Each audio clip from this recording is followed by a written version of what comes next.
Hey guys, what's up? So let me ask you something. How many times have you been in this situation? You're checking your phone every 5 minutes waiting for her to text back. Maybe you're even driving past her place by accident just to see if she's home. Your stomach's in knots, your mind's going crazy with what-if scenarios, and you're basically a mess. Yeah, been there, right? Look, I get it. We've all been that guy at some point. The guy who's so wrapped up in what she thinks, what she's doing, whether she likes us back, that we literally lose ourselves in the process. And the worst part?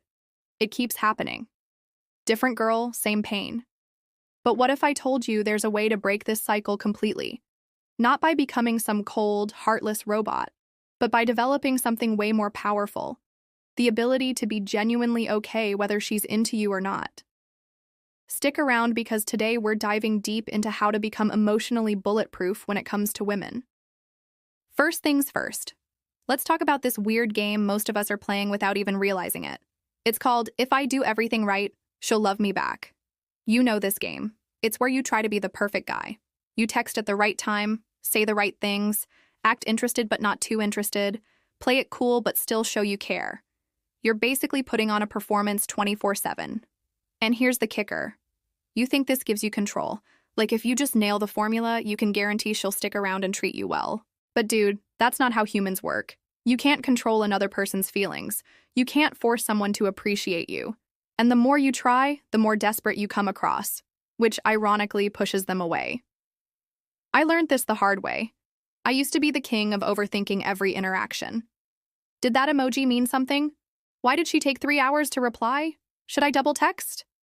It was exhausting, and it made dating feel like walking through a minefield. The truth is, when you're trying to control how someone treats you, you're actually giving them all the power over how you feel about yourself.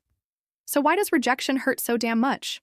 Why does it feel like your world is ending when someone you've known for 3 weeks stops responding? It's not actually about her. I know that sounds crazy, but hear me out. When she doesn't text back, your brain doesn't just think, oh, she's busy, or maybe she's not interested. It goes straight to, I'm not good enough, or I'm never going to find anyone, or there must be something wrong with me. The pain you're feeling isn't coming from her actions. It's coming from the story your brain is telling you about what those actions mean. Let me give you an example. 2 guys get rejected by the same girl. Guy A thinks, her loss, I'm awesome, and the right person will see that. Guy B thinks, see? I knew I wasn't good enough. I'm probably going to die alone. Same situation, completely different experiences. The difference isn't what happened. It's how they interpreted what happened. Most of this stuff comes from way back. Maybe your mom was emotionally unavailable when you were a kid, so now when women pull away, it triggers this deep fear of abandonment.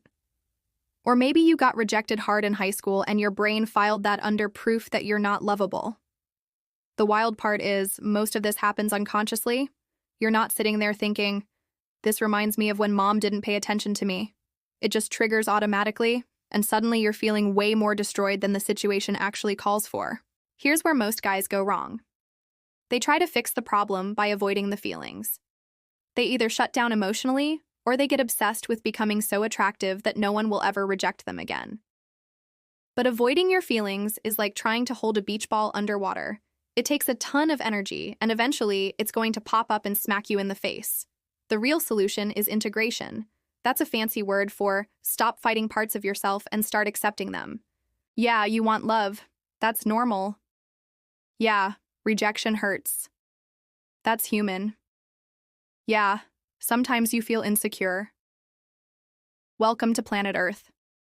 The problem isn't having these feelings. The problem is thinking these feelings make you weak or unworthy. When you stop fighting against your own humanity, you actually become stronger, not weaker. I used to think I had to be this super confident guy who never felt hurt or uncertain. But that was just another performance. Real confidence comes from being okay with the full range of human emotions, not from pretending they don't exist. The game changer is taking 100% responsibility for your emotional reactions. And no, that doesn't mean blaming yourself for other people's bad behavior. It means recognizing that how you respond is always your choice. Nobody can make you feel anything without your participation. When you feel devastated by rejection, you're participating in that devastation through the stories you tell yourself. This was huge for me. I realized I'd been giving everyone else the remote control to my emotional state. Happy when they approved, destroyed when they didn't. But the remote was always mine. I just forgot I had it. When you take responsibility, you get your power back. Instead of being at the mercy of everyone else's opinions and actions, you become the author of your own experience. And here's what's crazy. The more you stop needing other people's approval, the more they tend to approve of you anyway. Real emotional immunity comes from building such a solid foundation in your own life that romantic stuff becomes the cherry on top, not the whole sundae. This means developing what I call your core, the stuff that makes you who you are regardless of your relationship status. For me, this meant getting serious about my fitness, diving deep into things I was passionate about, building real friendships with other guys, and having goals that excited me whether I was single or not. When your self-worth comes from your character, your growth, your contributions to the world, and your relationships with friends and family, then whether some girl texts you back becomes a lot less important. I'm not saying you stop caring about dating. I'm saying you stop needing it to feel complete. Think about it. Who's more attractive? The guy whose whole world revolves around getting female attention, or the guy who has so much going on that he's genuinely busy living his life? One of the biggest shifts you need to make is around boundaries. Most guys have terrible boundaries because they're afraid setting limits will make women lose interest. So they tolerate disrespect, poor communication, being taken for granted, and all kinds of behavior they'd never accept from a friend just because they're afraid of losing someone who's treating them poorly. Here's the thing. If someone loses interest because you respect yourself, they were never really interested in you.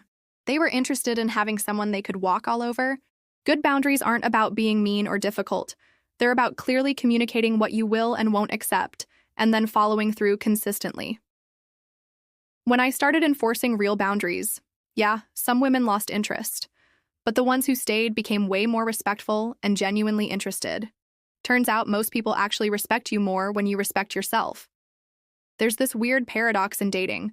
The less you need someone's approval, the more likely you are to get it. When you're desperate for validation, you give off this energy that actually repels quality people. But when you're genuinely okay either way, you become magnetic. It's not about playing games or acting like you don't care.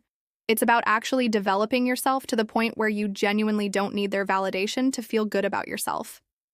I used to think this was just some pickup artist nonsense, but it's actually basic psychology. People are attracted to confidence, and real confidence comes from being secure in yourself, not from needing everyone else to tell you you're awesome.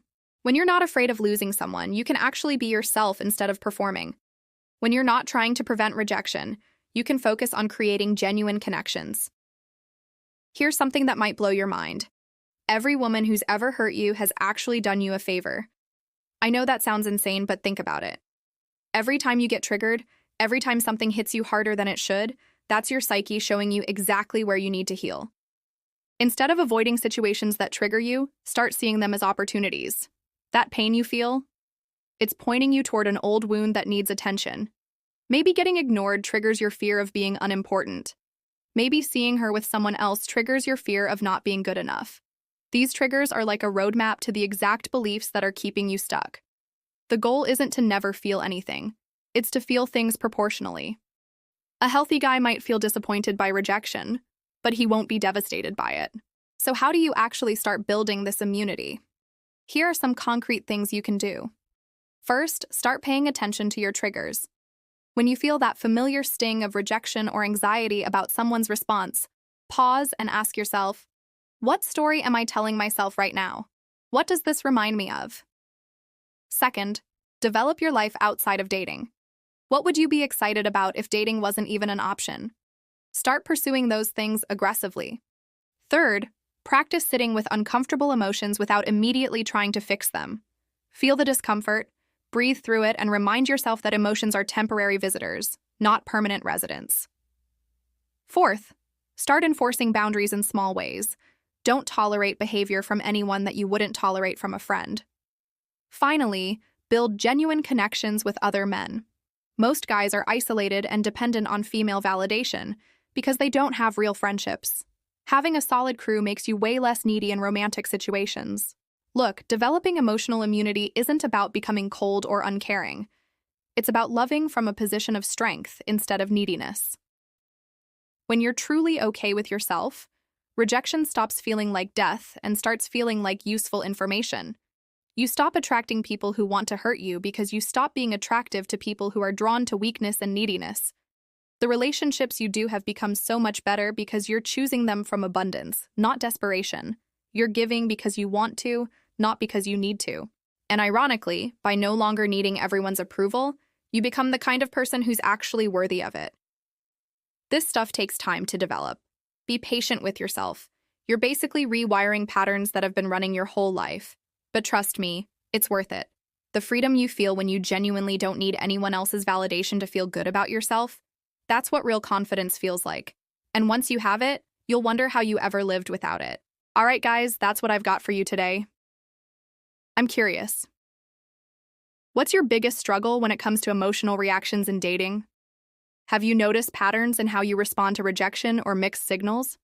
Drop a comment and let me know. Your experience might help another guy realize he's not alone in this stuff. And if this video helped you see things differently, smash that like button and subscribe for more real talk about dating, relationships, and becoming the best version of yourself. I post new content every week, and trust me, we're just getting started. Until next time, remember, your worth isn't determined by anyone else's opinion of you. Build yourself up, and everything else will fall into place.